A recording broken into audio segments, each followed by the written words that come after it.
I'm Chris Noble, the Service Manager for Waste and Transport, and Nicola, who's going to deliver some of the slides sort of alongside myself in a moment, is the Project and Performance Officer who works in my team in the Waste and Recycling Service.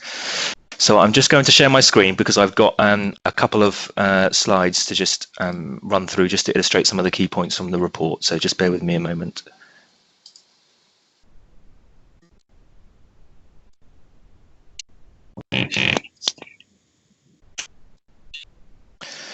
Chairman, if you wouldn't mind just confirming when you can see those slides. They've just appeared, Chris. Excellent, thank you very much. So just to confirm, we have several documents that were obviously sent out ahead of today's meeting that hopefully the panel have had a chance to review. So the three documents were a covering report, which introduces the sort of draft waste strategy itself. Then we have the draft waste strategy, which is a standalone sort of separate document, and finally an engagement plan, which is Appendix 2 to the cover report, which covers how we're looking to engage with our stakeholders on the draft waste strategy. So I've got some slides to go through, not a huge amount, less than normal, you'll be pleased to hear, but what I wasn't going to do was sort of go through the draft waste strategy in a lot of detail because it is quite a long document, as you'll all appreciate, and hopefully you've had a chance to have a look. And also I'm conscious that I'm sure the panel will want to have plenty of time this afternoon to ask questions and speak about the content of the strategy.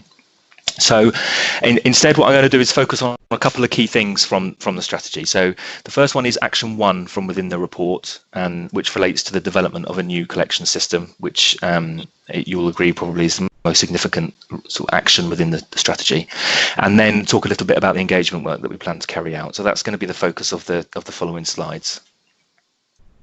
So just to cover off the aims and the objectives, these are just pulled directly from the waste strategy, and these have been developed, this aim and the objectives have been developed by the member working group, which has been working on this project for over a year now, and it covers the main requirements of a strategy such as this, talking about cost, environment, compliance with legislation. We feel it encompasses the sort of key elements that the strategy needs to cover.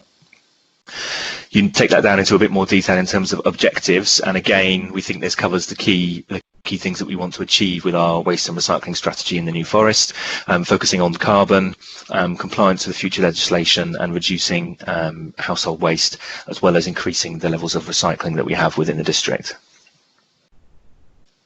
So, like I said, there are many actions within the waste strategy, but I think you will all probably agree action 1 is probably the most important, and it relates to what the frontline service could look like in the future. And just to be clear, the action 1 is to carry out further work on the option that you see on the slide, and I shall talk further about what that further work means on the next slide. But just to briefly go through the graphic you see on the screen. That's a summary of the sort of preferred option, if you like, that we propose in action 1 of the draft waste strategy. Covers the key elements of the frontline service, which is the food waste separate collection, a change in the way we do recycling with paper and card collected separately and other recyclables mixed together. Garden waste continuing as is in terms of collection frequency, on a fortnightly collection and also as a paid for service, but with some flexibility that we're looking at the moment around whether that could be in a reusable bag, which is the current collection container, or a wheeled bin, possibly giving the option for customers of that service. And finally, at the bottom there on the graphic, general waste being collected in a wheeled bin, and the collection of general waste alternating with the recycling collections every other week.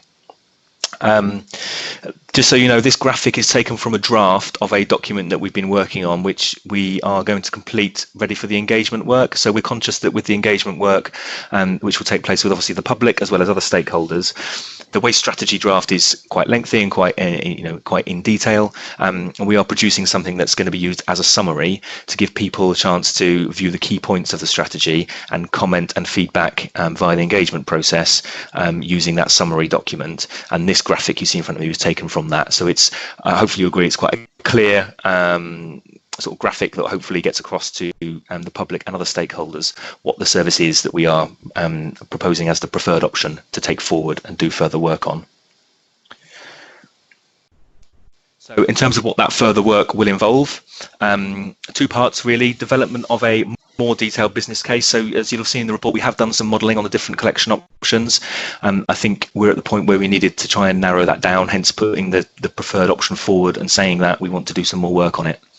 So that includes the things you see listed on the left-hand side of the slide there, which are, again, just taken from the report really, but it's about getting into some more of the detail about vehicle types and containers, how and where we can transfer the food waste, what the timeline would be for such a change if indeed it were to be approved. So getting into more of that detail so that next calendar year we can come back and have all that detail to hand to, when we're at a point of making a decision about the future service. Second part is around stakeholder engagement, which again we'll come onto in a bit more detail. But I think it's fair to say we know the member working group from the work that has been done. We know that our waste and recycling collections must change, but we do want to gather opinions from stakeholders on how the proposed collection systems might affect them, and that feedback can then help us develop a final strategy and a final frontline service that takes that into account alongside the other key drivers that we're working to in the waste strategy. Right, Chris, can we just hold a minute? I've got an RTS from Councillor Jack Davies. Jack, do you want to ask your question or speak now, or is there something particular that we've got so far? It was just on the collection system regarding obviously the alternate weekly collections. Is that going to be a one-size-fits-all, or is that going to be they're going to be exception areas to that, based on kind of the types of property in those areas? Very timely question. I think the next two slides possibly answer some of that question. So if it's okay with you, Councillor Davis, I'll go through the next couple of slides, or actually my colleague Nicola will, and then if you've still got any questions after that, we can perhaps come back after that, if that's okay with you. Yep, thanks, Chris. Thank you. Okay, so what we'd like to do is consider some of the questions that are undoubtedly that come to light with any new recycling scheme. So this isn't sort of particularly specific to the option that we're proposing to look at. It's actually, if you were doing any new recycling scheme, introducing any new containers or changing collection frequencies, there are some common considerations that would have to be taken into account. And we wanted to take you through some of those. And I'm going to hand over to my colleague Nicola Plummer to take us through the next couple of slides. Thanks, Chris. Okay, so as Chris said, we tried to think about some of the common considerations that may relate to any frontline service change. So you can see some of these on the slide here. I think it's important to remember that for the vast majority of residents in the New Forest, they will be living in a housing situation that means that they will comfortably be able to accommodate containers for waste. And it is a small proportion of those households where we will need to consider these additional points. We also really want to think about the frontline service, and until the frontline service has been agreed, we really won't be able to develop or fully develop the answers to these considerations. But what we do need to do is we need to think about what work needs to be done to ensure the best solutions for the New Forest.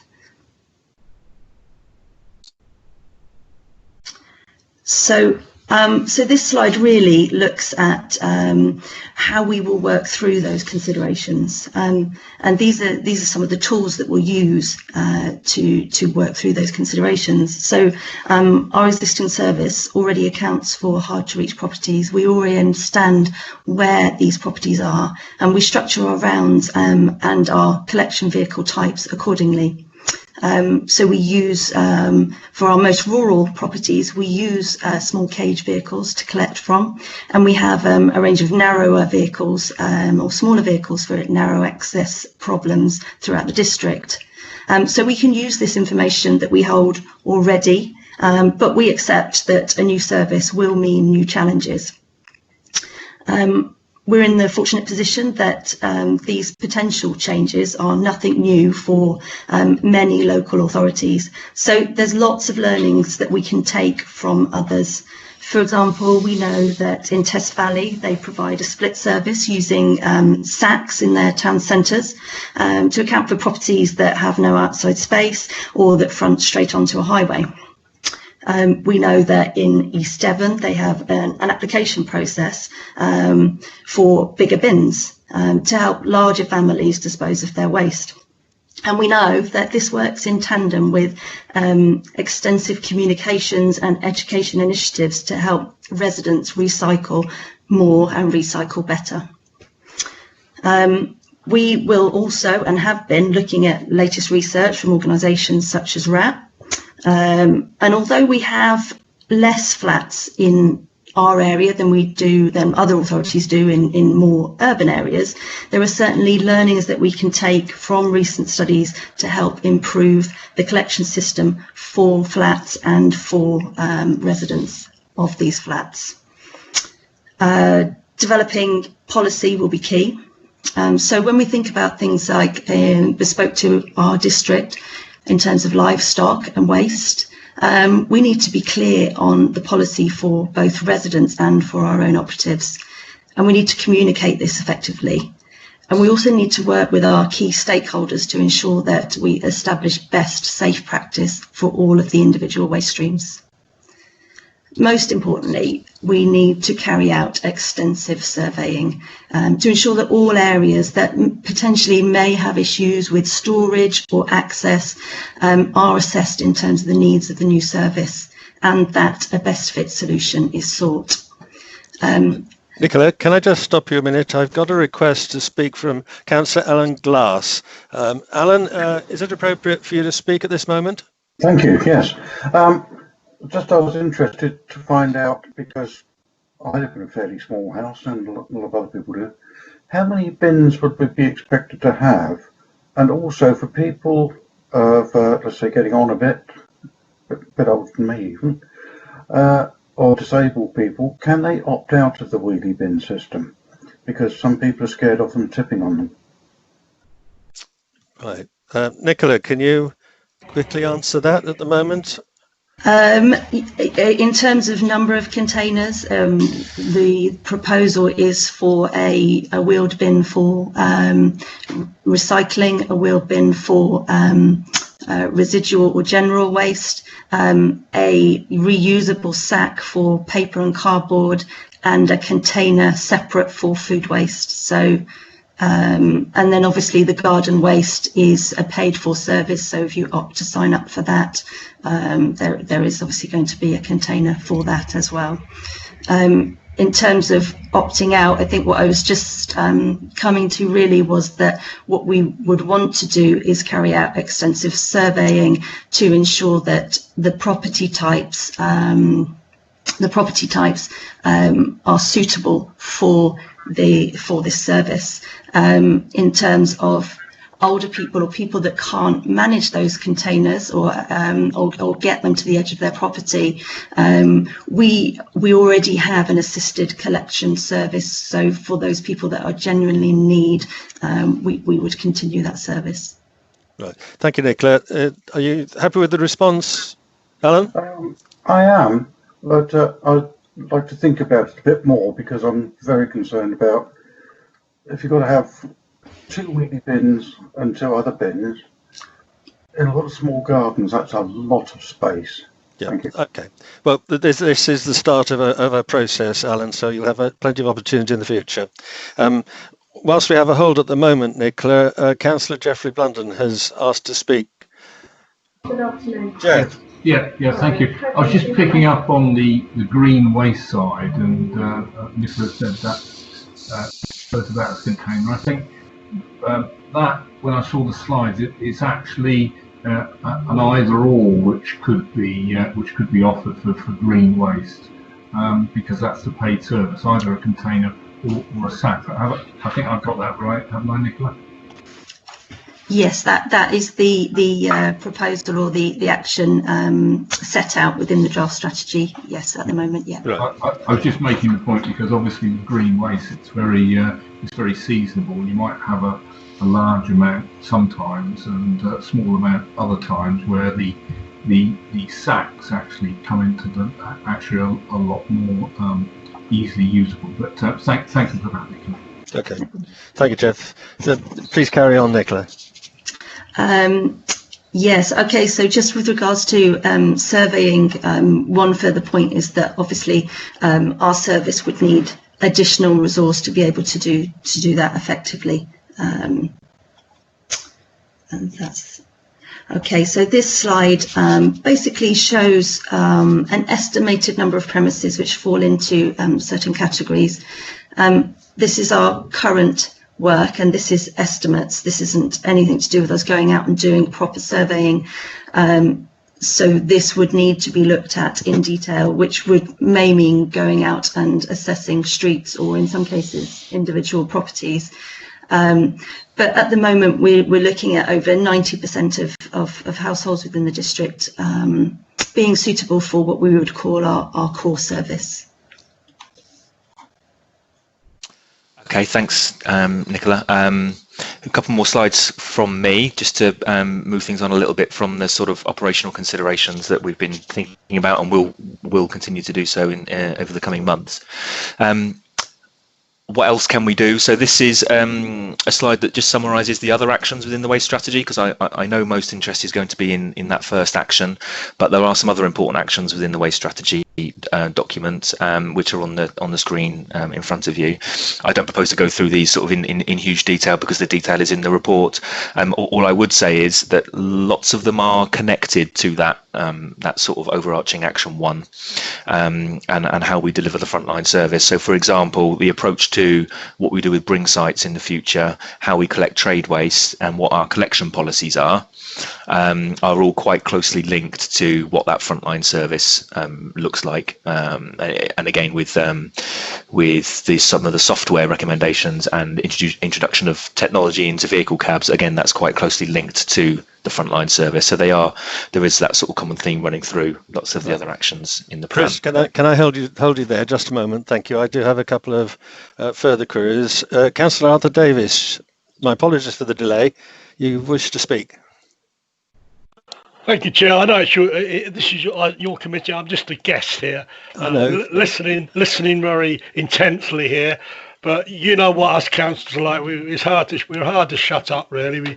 No, the question was for Nicola. I mean, I can see all the consulting you're going to do, and I'm sure we'll come up with a very good system in the end. But there is some residents I do know that live in Scotland that haven't got any front garden at all. Their front door goes straight down to the street. Now, am I right in saying that they could be given sacks instead of wheelie bins, or something like that? We would, like I said, we would be looking at all of those types of properties to assess those in terms of those suitability to the service that was selected, and that would be a very big part of our work. What the service is that those properties are eventually given, obviously we haven't drilled down into that at the moment, but like I say, that would be one of the biggest pieces of work that we would do to ensure that all properties that have issues with storage and access are assessed and given a best fit solution. Thank you very much, Nicola. Thank you, Chair. Thank you, Nicola. Thank you, Arthur. Davies again, please. Yes, you just can't shut up us Davises. I was just going to ask about the whole alternate weekly collection system. Obviously, that's kind of been the one where I've had the most queries from residents. And I know that we've had, certainly in Pennington, big issues with rubbish build-up during the week, usually outside communal flats, but also elsewhere in the village. And I was just wondering, will that be monitored after this is implemented, this new system, to see if there's an improvement or a negative effect compared to the current system? Mm-hmm. Yep. So I can take that question. So yeah, I think in terms of the appearance of the street scene and piles of bags being left and things like that, the first thing is we'd like to get to those kind of issues in the sort of surveying phase. So if we know that there are existing problems in some areas with build-up of waste, that's exactly the kind of location that we would get feedback from our crews, get feedback from perhaps yourselves as local members, as those being potential pinch points that we need to look at and we need to consider, so that we can decide whether we need to do something differently in those areas to stop that becoming an issue, whether we need to put extra resource into the collection in that area, and we would look at those different options, like we said about when we do the surveying and trying to find something that fits best. And I think it's fair to say as well, once we come up with those, what we think is the best fit for those areas, then we would keep that under review, because we probably won't get all of it right first time, and we can keep that under review, so that actually if we think, well, actually that's not working quite how we thought it would, we can flex and we can look to see what we can do in those areas. And it's about educating the residents as well, and making sure that they've got all the information they need to properly participate in the service that we provide. Okay, thank you, Chris. Two more left at the moment. Tony Ring, you wanted to speak? Yes, thank you, Chairman. Two points. One, we've said even on this slide in front of us now, help residents understand. Is there any sort of timescale in mind for public consultation? Where we're actually going out to the public to explain our position and ask for views. Mm-hmm. Yes, and that will follow on. Not the next. Well, yeah, the next slide, in fact, and some slides after that. Yeah, I'll wait for that then. No, and then the second one, probably quite unfair of me to ask this of you, but something I do want to flag up. I can think of a couple of areas where you have a terrace with some sort of access to back areas, gardens. So the feeling, I'm sure, will be that, wheeled bins can go out the back garden and out of sight, and that's that. However, the bits I'm thinking of where there is either very little or very narrow footpath areas, so that those bins have to come out onto the footpath for collection days. Now, in the areas I'm thinking of, for example, if a wheelchair or baby buggy literally can't get past and winds up bumping down the curb in the carriageway or some such, if an accident were to occur in those sort of circumstances, who would be liable? I'm not sure I could answer that one.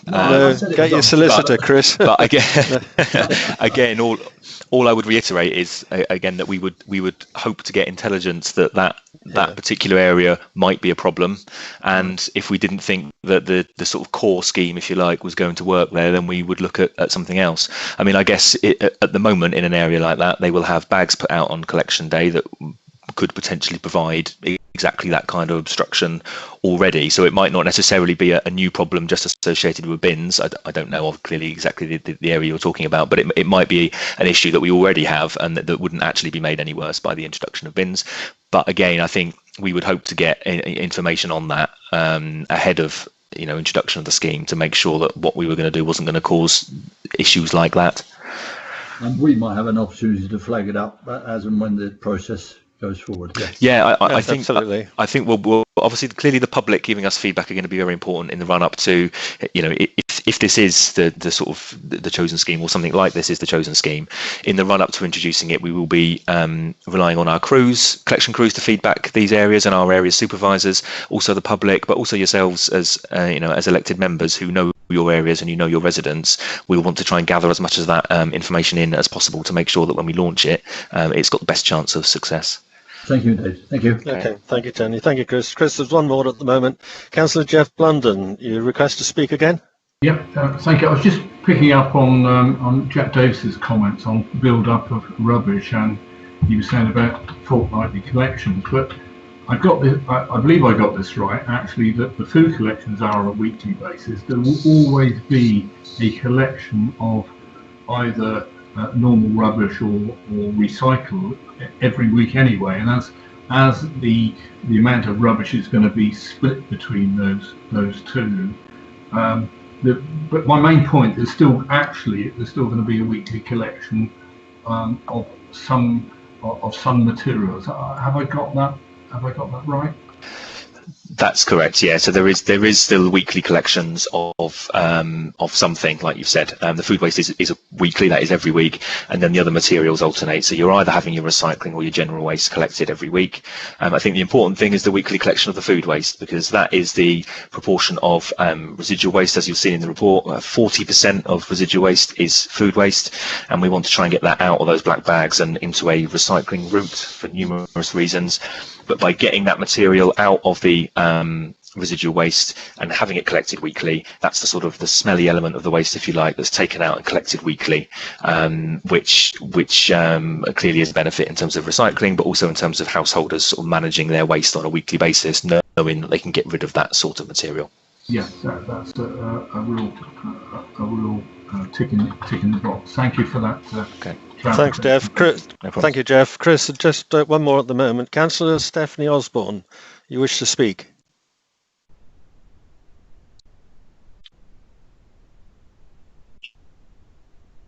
I was down as well. Thank you, Chairman. Okay, Derek. Sorry, we're getting there. Start my video. Yes, I was quite concerned if the food waste went more than a week. I think that would be a dreadful idea, especially in the environment or the area that I live in.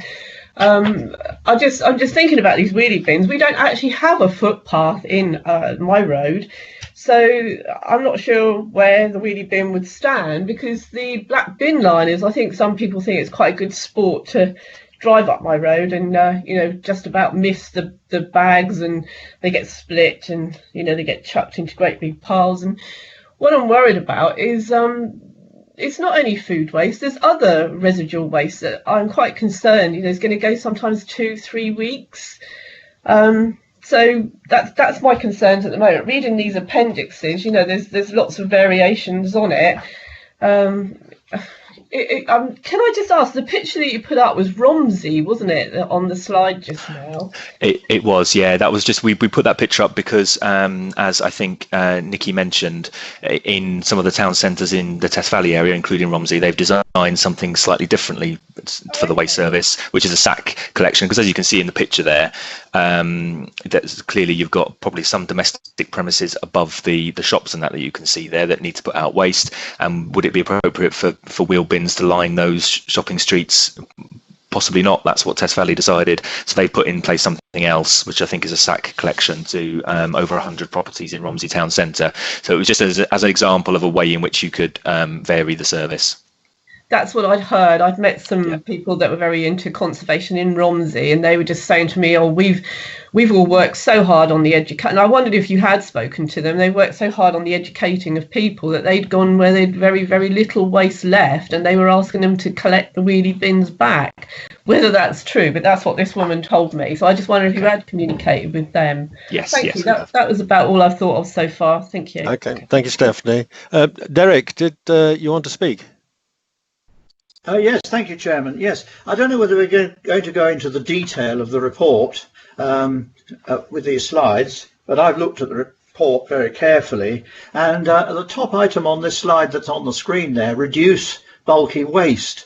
And in the report itself, I notice on page 20, I think it is, bulky waste collection service, that they actually say that bulky waste is actually disposed of by being put in the ground, which seems an extraordinary thing to me, because why can't it be crushed and then burnt like a lot of other things are? I mean, I just can't quite understand that it could be put into the ground. It's an extraordinary thing. So that was the first point. And that, I mean, as for reducing it, I noticed that on the chart there on page 20, it is reducing, and they are quite a lot of reduction there. 2016 it was 488 tonnes, 2019 272 tonnes, so it is going down. I mean, if people have got bulky refuse, then I don't think it's a good idea to make it too difficult for them to dispose of it, for the obvious reasons that they'll end up disposing of it by dumping it, and we certainly don't want to encourage that in any way. But there is another question I was going to ask about food waste. I don't know whether to ask that now or later. What do you think? No, ask that one now, and then Chris can answer your two questions. Okay, then. Currently, our food waste is put out into the black sacks, as you all know.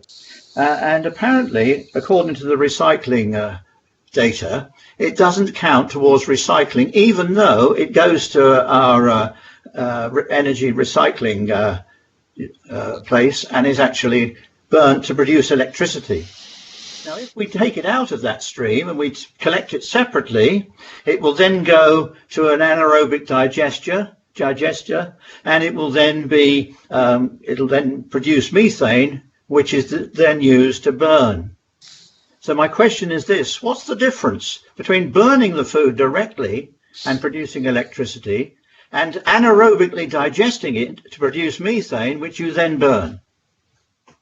Over to you, Chris. Okay, yeah, no problem. If I take your first question first around bulky waste, so you're right in that certainly at the moment, most or all of the bulky waste collected across Hampshire does have a landfill sort of end destination. It's a county council function, as I'm sure you know, in terms of the disposal routes that our waste takes once we've sort of passed it over to them.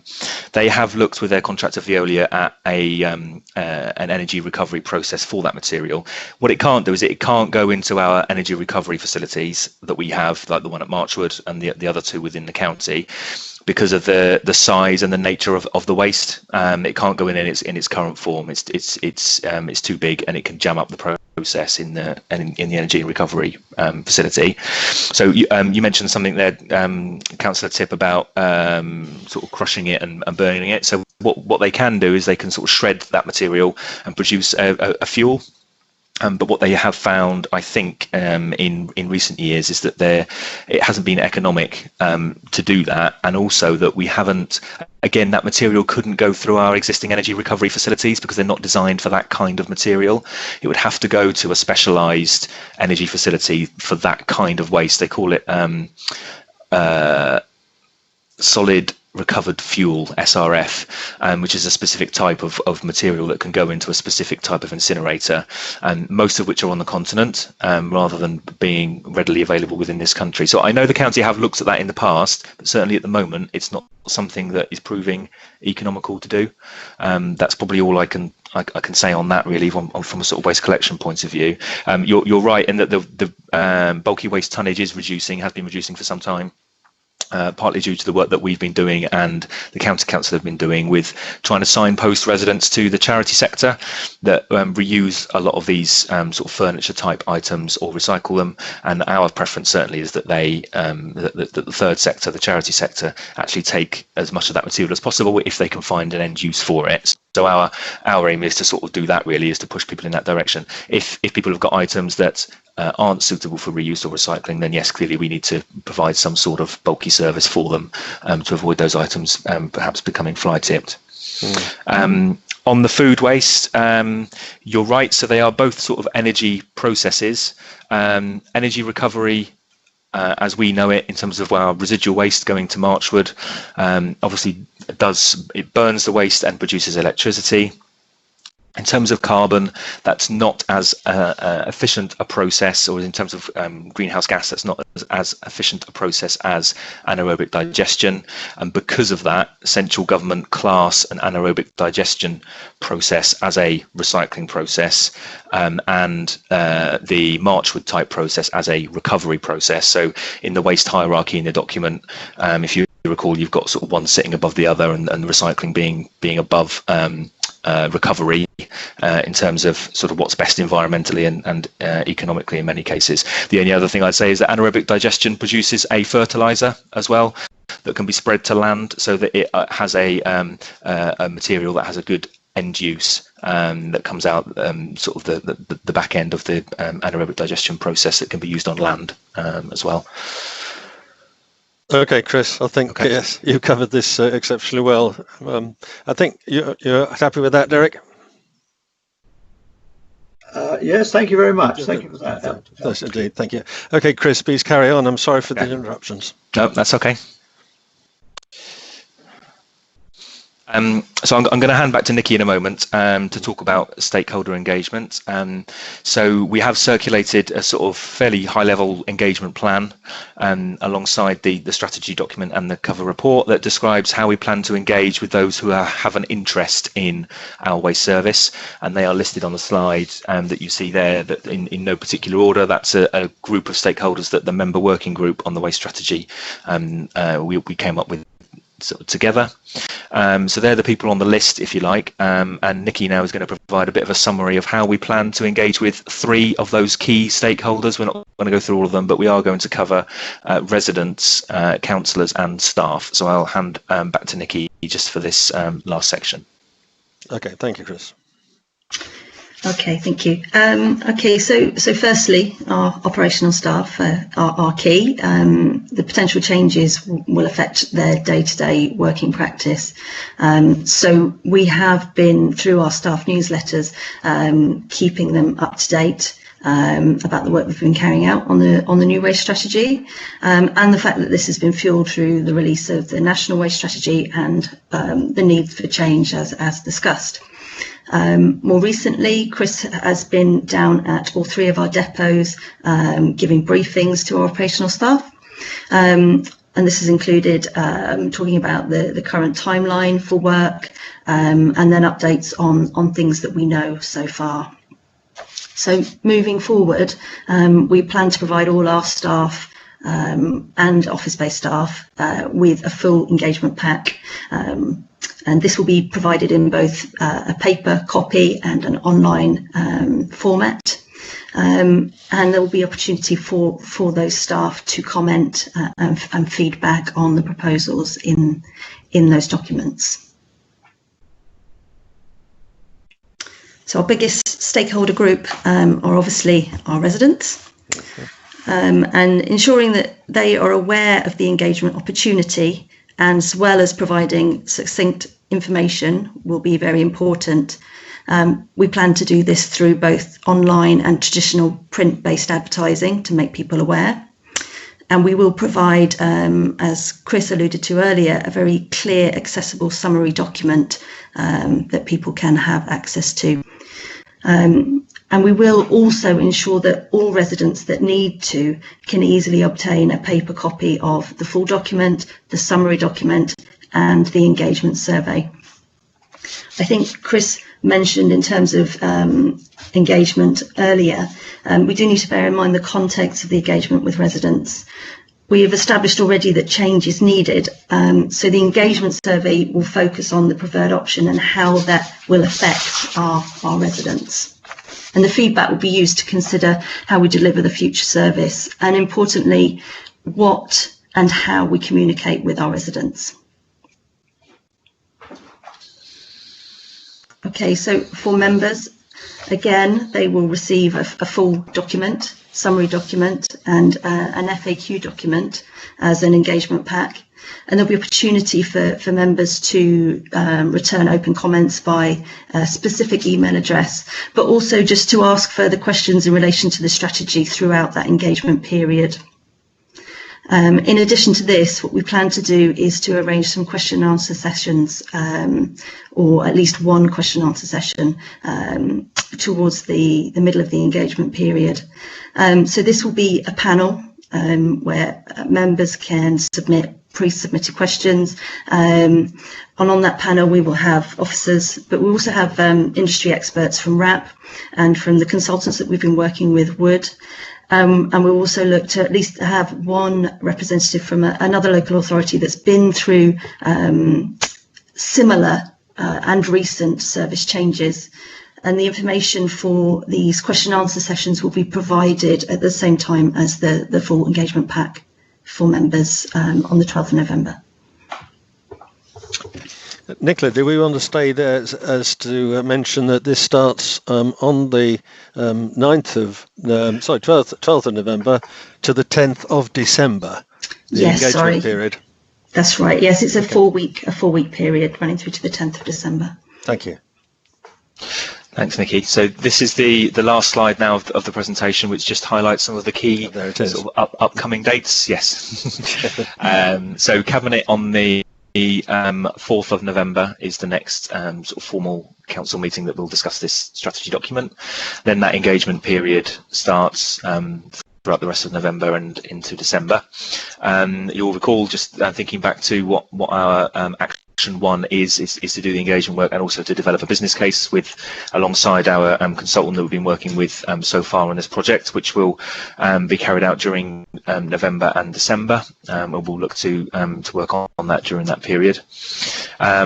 It looks like there may be some further developments in terms of our relationship with the county council and what infrastructure they're going to provide us and all the districts in Hampshire with if for the future. So you may have seen in the report we're very closely linked to what the county provide, because we collect the waste, they accept it and dispose of it, but we need to make sure the two sort of are aligned there.